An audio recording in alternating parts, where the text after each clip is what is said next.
So this video is for you if you are thinking about moving to Costa Rica and living on a beach. You've always had that as a dream, now you want to make it a reality. And I want to talk to you about renting or even buying a property on a Costa Rican beach. So where I am right now, this is called Estorios Beach, and this is one of many beaches in Costa Rica. This is quite a nice beach to live on.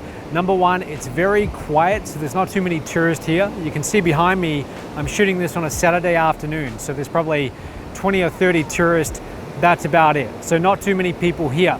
But if you go up the coast about 25 minutes, you're gonna get to a town called Jaco.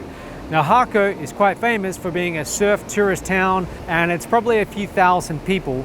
And what makes Jaco very unique is, unlike just about any other beach land in Costa Rica, you can actually get titled beachfront land, meaning you buy the land and you own it forever. The majority of beach area in Costa Rica, you can't get titled. It's actually known as concession, meaning that you lease it from the government or the local municipality, and typically it's going to be a 25-year lease.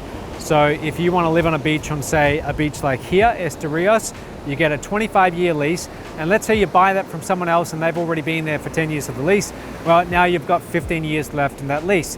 Now you might be wondering what happens when you get to the end of the 25 years. Are you going to lose the property or do you get to keep it? The answer is it automatically renews. Now in the very unlikely situation that they wanted to take it back, they being the government, they would have to pay you for the increase in value that you've done to that land. So if you build a house, they would have to pay you the market rate of all the improvements that you made. And in reality, that just never happens.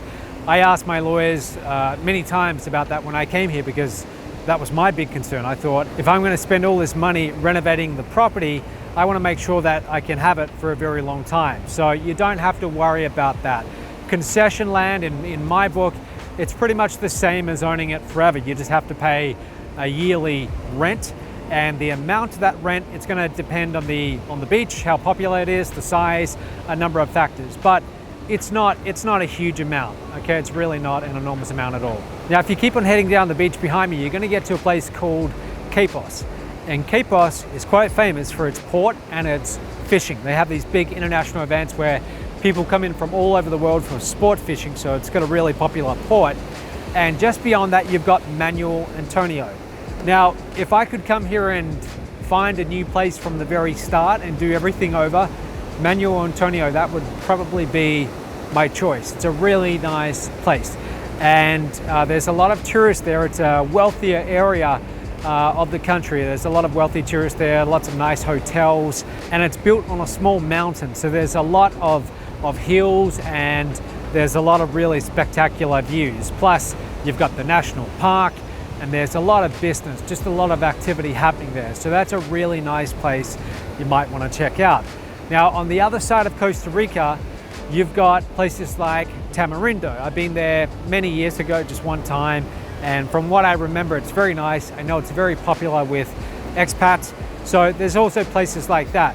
My suggestion to you is, if you're quite serious about coming here and living on a beach, come here for at least 2 or 3 weeks, rent a car, and drive around the entire country. And you can stay at each of the most popular beaches for, say, 1 or 2 nights, and go and see what you think of the beach, see what you think of the community, the local amenities, and go around the entire country. There's no reason why you can't do that in just a few weeks. And then find the community that you like. Don't rush into a purchase. Instead, take your time. Rent for at least 6 months and decide if you can see yourself living there for a longer period of time. You can either go for a house or you could go for an apartment. If you're looking for more of a high-rise condo, then you might want to check out a place like Jaco, because there's a lot of high-rise developments there. And I've done many other videos where I actually went and I reviewed some of these properties and what their prices were. And if you want to see some of those videos, I'll put the links in the description and you can go and check it out. But overall, living on a beach here in Costa Rica, it's quite nice. The weather it's tropical, it's hot, it's humid, but it's not a bad place to live, that's for sure. So that's it for today, and I'll see you tomorrow.